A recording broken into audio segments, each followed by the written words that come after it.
Dernière vidéo de radionavigation, on va voir aujourd'hui le VOR, puis le DME. Alors, à votre avis, qu'est-ce qu'indique un DME quand on passe au-dessus de lui? Alors, commençons par le VOR. Donc, le VOR, ça veut dire VHF Omnidirectional Range. Donc, VHF, c'est la communication radio, hein, d'accord? Et Omnidirectional Range, voilà. Donc, c'est un système qui est homologué depuis 1947 et qui est utilisé depuis les années 60, hein, donc, qui est arrivé après le NDB qu'on avait vu la dernière fois, qui est arrivé dans les années 1920. Et son symbole, c'est le petit losange avec un point. D'accord? Donc, sur les cartes, les VOR sont identifiés par des petits losanges.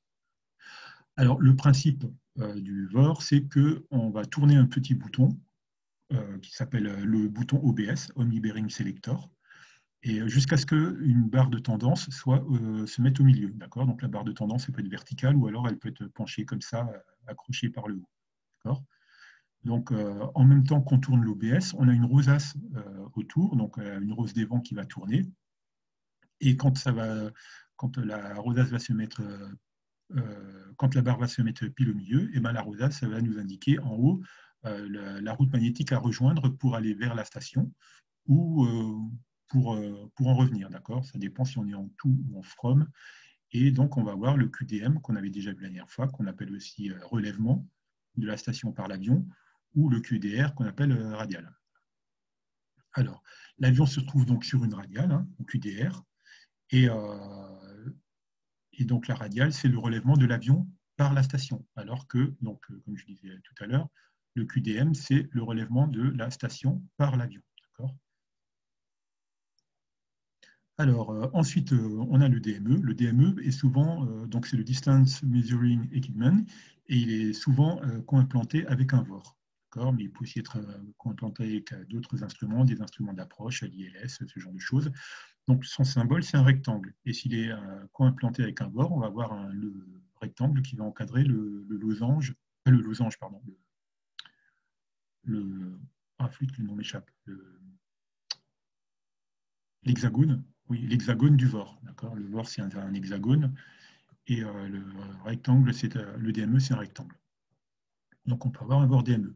On a aussi le cas particulier du VORTAC. Le VORTAC, c'est avec un TACAN, et le TACAN, c'est un instrument militaire, dont on ne va pas parler dans le BIA. Voilà. Alors, le principe du DME, c'est qu'il va nous mesurer la distance oblique en nautique entre l'avion et la balise. Et donc, quand on passe pile verticale le DME, on va avoir une hauteur de l'avion, hein, donc l'hauteur par rapport au sol et par rapport donc à la balise, qui sera par contre en nautique. Alors, qu'est-ce qu'on peut avoir comme question à l'examen? Alors, un VOR est un équipement pneumatique, électronique fonctionnant avec un radar, jouant le même rôle qu'un transpondeur de radionavigation qui permet au pilote de se situer par rapport à une balise. C'est évidemment la réponse D. Vous voyez, question facile. Hein. Voilà. Ensuite, les indications d'un VOR ont pour référence le nord magnétique, géographique, vrai ou compas. Donc c'est magnétique, d'accord? Ce n'est pas le nord géographique ni vrai, d'ailleurs ce sont les mêmes. Hein. Nord géographique vrai et nord carte. C'est pas celui qu'on utilise pour les instruments de radionavigation. Et le nord compas dépend de l'avion, donc ça ne peut pas être ça, d'accord? Il serait différent pour chaque avion. Donc c'est le nord magnétique. Réponse A. Et enfin, dernière question. Quel cap magnétique devez-vous adopter pour suivre le QDM 0,90 d'un VOR, sachant qu'un vent du nord vous donne 15 degrés de dérive et que le compas accuse une déviation de 5 degrés? Vous voyez, on peut avoir des questions aussi assez difficiles. Alors, donc là, il faut faire un petit dessin, d'accord? Et donc, je vous invite vous aussi à faire un petit dessin. Et donc, on vous dit que le VOR, vous devez suivre le QDM 0,90, d'accord, pour y aller. Donc, vous devez aller vers l'est, okay, 0,90. Vous avez un vent du nord qui vous donne une dérive de 15 degrés, d'accord. Donc, vous allez avoir un cap beaucoup plus fort. Donc, donc vous avez une dérive de 15 degrés, vous aurez un cap du 0,75, d'accord. Vous avez